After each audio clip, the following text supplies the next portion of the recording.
Is farmer relief going to be announced this week? Sorry, back there. Why are White House staffers being let go? Oh, do I have no information on that? Stephen, on James Comey's case, this week James Comey is being arraigned. Do you believe that he should be perp walked? Is he above the law? Is Christopher Wray next? And I sure hope. I don't think to say. I sure hope that James Comey's not above the law, and I think American people want to make sure that James Comey is held to the full legal standard to which any American who committed similar crimes would be subjected. Next to you, one last question. Thank you. As we're seeing a surge of attacks on ICE agents, including, for example, the shooting in Dallas, and this weekend in Chicago, 10 cars, surrounding ICE agents, another one ramming into an ICE vehicle. To what extent does the administration believe that such attacks are organized? And based on that possibility, or we're alluding to Antifa, how does that change your calculation and how the administration is going to respond to these attacks? Look, as I've said repeatedly, this is organized domestic terrorism.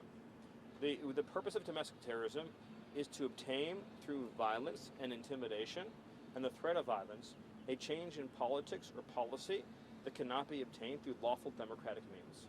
So when you have a 10-car ramming attack with armed attackers clearly intending to murder ICE officers in the conduct of their duties, what else can you call that? Right? Remember, the central issue that was litigated in 2024 was whether or not to turn back the border invasion. Americans voted to send the illegals home. The invasion that took place was one of the greatest crimes that had ever happened in the history of this country. And now that ICE officers are simply trying to execute on the mandate of the last election and the laws that were passed by Congress, they have been the victims of an unceasing campaign of violence and intimidation and terrorism. As Secretary Noem said, there are now bounties on the heads of ICE officers. They have to shield their families' identities at school and in public.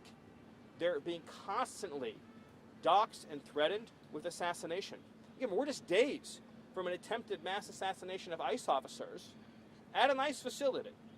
And the response to that has been to try to, for example, in Chicago, to try to prevent ICE officers from being able to enter key parts of the city to conduct their responsibilities.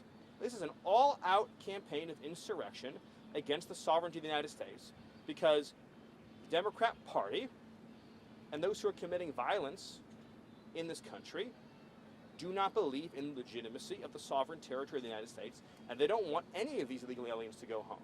So they want to cement by force, by violent force, the invasion that took place between 2021 and 2024. Thank you. Is farmer relief going to be announced this week? South Carolina fire, Stephen?